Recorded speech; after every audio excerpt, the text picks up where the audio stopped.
Turkey, Pakistan, Saudi Arabia మధ్య త్రైపాక్షిక ఒప్పందం కుదిరింది. దీని ప్రకారం ఏ ఒక్క దేశంపై దాడి జరిగినా మూడింటిపై జరిగినట్టు పరిగణిస్తారు.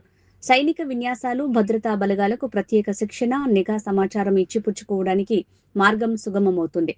అయితే ఈ కూటమిలో సౌదీ అరేబియా చేరడంపై విస్మయం వ్యక్తమవుతోంది. ఎందుకంటే ప్రపంచ పెద్దన్న అమెరికా ఓ రక్షణ కవచంలా ఉన్నా సౌదీ ఆందోళన చెందుతోంది. అయితే ఇరాన్ యుద్ధంతో అమెరికా రక్షణ తమకు ఏమాత్రం భద్రత ఇవ్వలేదని ఆ దేశం గ్రహించింది.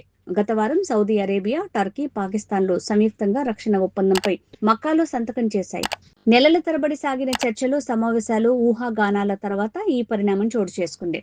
టర్కీ అధ్యక్షుడు రెసెప్ తయ్యిప్ ఎర్డోగన్, సౌదీ యువరాజు మొహమ్మద్ బిన్ సల్మాన్, పాకిస్తాన్ ప్రధానమంత్రి షెహబాజ్ షరీఫ్ ఈ మక్కా ఒప్పందంపై సంతకాలు చేశారు.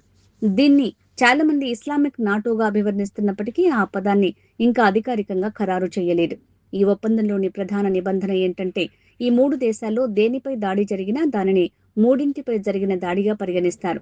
ఏదైనా దూకుడు చర్యకు వ్యతిరేకంగా సమిష్టి నిరోధక శక్తిని బలోపేతం చేయడానికి ఈ ఒప్పందం ఉద్దేశించబడింది. ఈ మూడు దేశాల్లో ఏ ఒక్క దానిపై సాయుధ దాడి జరిగినా దానిని అన్ని దేశాలపై జరిగిన దాడిగా పరిగణిస్తారు అని సంయుక్త ప్రకటనలో పేర్కొన్నారు. అంతేకాకుండా మూడు దేశాల మధ్య రక్షణ సహకారానికి సంబంధించిన అన్ని అంశాలను మెరుగుపరచడం దీని ఉద్దేశమని తెలిపింది. ఇరాన్తో సంఘర్షణ నేపథ్యంలో ఈ ఒప్పందం జరగటంలో ఎటువంటి ఆశ్చర్యం లేదు. ఎందుకంటే ఈ యుద్ధంలో అత్యధికంగా దెబ్బతిన్న దేశాల్లో సౌదీ అరేబియా ఒకటి. ఇప్పటికీ నాటో సభ్య దేశంగా ఉండి ఆ కూటమిలో రెండో అతిపెద్ద సైన్యాన్ని కలిగి ఉన్న టర్కీ ఈ కొత్త ఒప్పందం నాటో పట్ల తన మద్దతుకు విరుద్ధం కాదని స్పష్టం చేసింది. టర్కీ ప్రభుత్వం డిస్ఇన్ఫర్మేషన్ సర్వీస్ ఎక్స్ లో పోస్ట్ చేస్తూ నాటోతో సహా ఇప్పటికే ఉన్న అంతర్జాతీయ కూటముల నిబద్ధతలకు ఈ ఒప్పందం విరుద్ధంగా లేదు అని పేర్కొంది.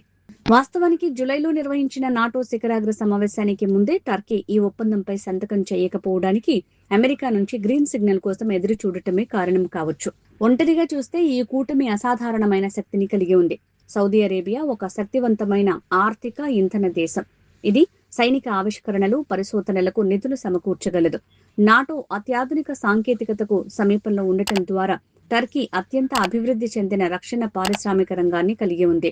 డ్రోన్ తయారీలో తనకంటూ ఒక పేరు తెచ్చుకున్న టర్కీ ప్రపంచ ఆయుధ ఎగుమతులలో 1.6% వాటాతో వర్తమాన రక్షణ ఎగుమతిదారుగా ఉంది. ఇక పాకిస్తాన్ ప్రపంచంలోనే ఏకైక అణ్వాయుధ ముస్లిం దేశం. ఇది యుద్ధ అనుభవం ఉన్న సైన్యాన్ని, ఆకట్టుకునే సైనిక సంపత్తిని కలిగి ఉంది. పాకిస్తాన్, టర్కీ మధ్య సన్నిహిత రక్షణ సహకారం ఉంది. 2023లో సౌదీ అరేబియా టర్కీ నుంచి భారీగా డ్రోన్లను కొనుగోలు చేసింది. ఈ మూడు దేశాలు ప్రధాన షిప్పింగ్, వాణిజ్య మార్గాల్లో ఉన్నాయి. ఓడరేవులు, రవాణా, సముద్ర వాణిజ్యాన్ని నియంత్రిస్తున్నాయి. రక్షణ సహకారం, ఆయుధ విక్రయాల ద్వారా పాకిస్తాన్, టర్కీ కూడా భారీగా లబ్ధి పొందే అవకాశం ఉంది.